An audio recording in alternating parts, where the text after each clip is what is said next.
சற்று முன் கிடைக்கப்பெற்ற மிக மிக முக்கியமான செய்திகள் ஒன்று வெளியாகியிருக்கு. அதாவது திமுகவோட ஆலமரம் சரிய போகிறதா ஒரு சின்ன செய்தி வெளியாகியிருக்கு. இன்னும் 9 மாத காலங்கள் தான் ஸ்டாலின் அவருடைய அதாவது திமுகவோட ஆட்சி இருக்கும். அதற்கப்புறம் இடைத்தேர்தல் வரப்போகுது. இதனால் மீண்டும் 2வது முறை ஆட்சி அமைக்க வேண்டும் என்பதற்காக 200 தொகுதிகளிலும் ஆட்சியை பிடிக்க வேண்டும் அப்படின்றதற்காக நம்ம ஸ்டாலின் அவர்களுடைய உடன்பிறப்புகளோட கலந்து ஆலோசித்து பேசியிருக்காரு. மீண்டும் கண்டிப்பாக 200 தொகுதிகளில் நம்ம ஜெயிக்கணும். அதன் மூலமாக கூட்டணி வச்சு அனைவராலும் வாயை பிளக்கிற அளவுக்கு நம்ம ஜெயிக்கணும்னு சொல்லியிருக்காரு. ஆனால் கூட்டணி கட்சிகளில் பிளவு ஏற்பட்டிருக்கிறதா சொல்லப்படுது.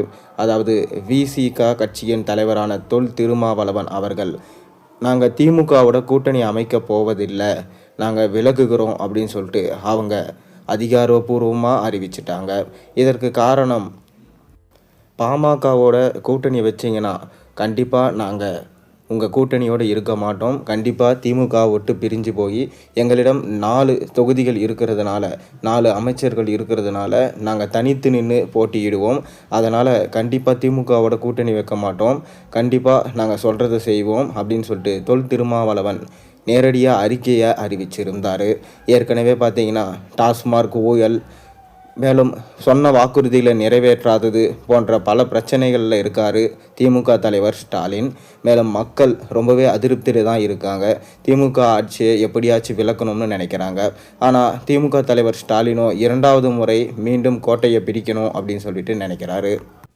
மேலும் அமலாக்கத்துறை முக்கிய ஆவணங்களை கைப்பற்றியதாகவும், ஏற்கனவே செந்தில் பாலாஜியை அரெஸ்ட் பண்ண சொல்ல அவர் சில வாக்குமூலங்கள் கொடுத்ததாகவும், அதன் மூலமாக நிறைய அமைச்சர்கள் பதவி பறிக்கப்பட உள்ளதா சொல்லப்படுது. முக்கியமாக மூத்த அமைச்சரான மா சுப்பிரமணியன் அவருடைய பேர் தான் முதல் இடத்துல இருக்கான். அவரோட பதவி பறிக்க அதிக வாய்ப்பு இருக்கிறதா சொல்லப்படுது.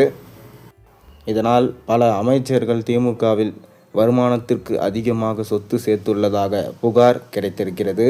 இதன் மூலமாக தான் அனைத்து அமைச்சர்களையும் எப்படியாச்சும் உள்ள அனுப்ப பிளான் பண்ணியிருக்காங்க. ஆனால் ஸ்டாலின் அவர்கள் என்ன சொல்லியிருக்காருன்னா, அவனுடைய உடன்பிறப்புகள் கிட்ட எனக்கு தெரியாது, எப்படியாச்சும் மீண்டும் நான் 2வது முறை ஆட்சி அமைக்கணும், 200 தொகுதிகளிலும் எப்படியாச்சும் ஜெயிக்கணும் அப்படின்னு சொல்லிட்டு அவர் சொல்லியிருக்காரு. இது மீண்டும் பரபரப்பை ஏற்படுத்தியிருக்கு. பொறுத்திருந்து பார்ப்போம் ஸ்டாலின் சொன்னது நடக்குமா நடக்காதா என்று.